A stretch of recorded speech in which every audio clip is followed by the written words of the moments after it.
Prologue. March 27th, 1993. Tiago. Whoop, there it is, blasted through the oversized speakers, and the gym floor vibrated beneath my feet.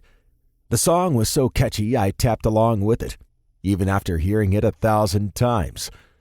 A few weeks earlier, I'd recorded it from the radio and added it to my latest mixtape, which held all my favorite songs from the last few years. I'd played it so much already, I was a little concerned about the tape wearing thin. Maybe I should make a copy, just in case. Luckily, Tomasz and I shared a stereo system with a double cassette deck.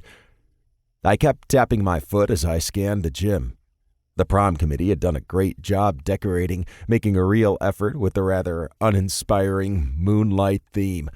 Glow-in-the-dark stars had been stuck to the ceiling everywhere, and the decorators had covered most of the walls with black velvet curtains with pictures of planets attached to them.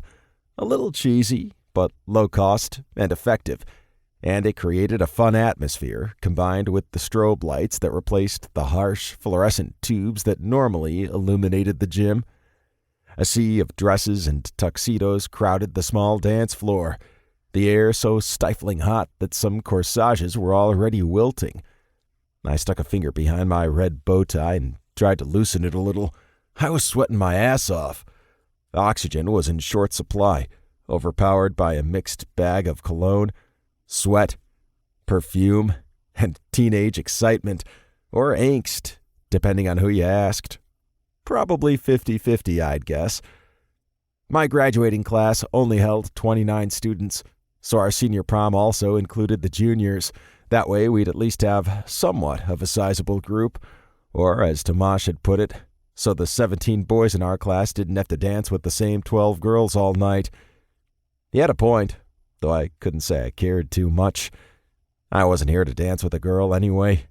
Of course I would, if only to keep up appearances. But I didn't care about the girls. No. My focus was somewhere else entirely, and considering the glances he was throwing my way as he was dancing, Marnin felt the same way. We'd waited long enough, and we'd both agreed we were done postponing the inevitable. Besides, Auden would be with Tricia, and my bet was on them finding some quiet place to fuck, like the spot, though Auden was too classy a guy to share any details. But it was easy to tell they'd done it already because of the casual intimacy between them. They'd been going out for 2 years, so I would have been more surprised if they hadn't gone all the way by now. Essex, who had no issues bragging, had scored a hookup, and Tomasz had informed me he'd be spending the night elsewhere as well. Yes, as usual, my twin was faster than me, as I was technically still a virgin. If everything went according to plan, I'd remedy that tonight.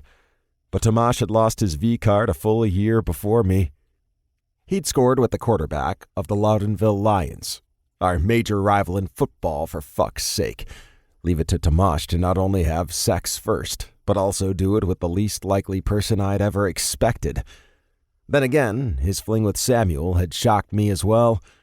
Tomasz had always been quicker, smarter, louder. Maine said it was because Tomasz had been born first, a whole 6 minutes before me. Dad figured we were just different in character, and that Tomasz had always been impatient, as opposed to me. I like to think Dad was right on this occasion, though I would never tell Maine. She had a fierce temperament, courtesy of her Brazilian roots, and I'd learned not to mess with her about the little things.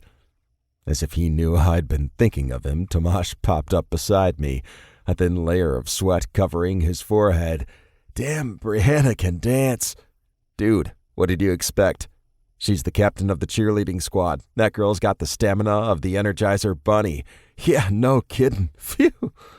He shot me a grin. But I'm having fun. A waft of his breath hit me, and my eyes widened. Want to share the good stuff? His smile broadened as he dipped his hand into his pocket and pulled out a small flask he handed me discreetly. Vodka. Don't tell me you...